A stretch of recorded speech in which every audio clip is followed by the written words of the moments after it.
make sausage, egg, and cheese croissants. First up, we're going to put the sausage in the pan.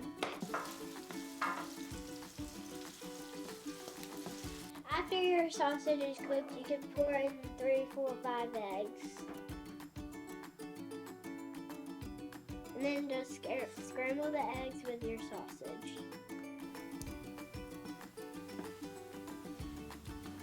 So you could just get some croissants from the store, or you can get them from the can. Try to make room for all of them on one of the slices. Just put some of it on there. You could use whole cheese or sliced or shredded cheese. It doesn't really matter. For the egg wash, you just do the yolk. Like an egg wash, it should look like kind of like that when you're done. And then you can just put some on your brush and put it on there. And then you bake them in the oven and eat them.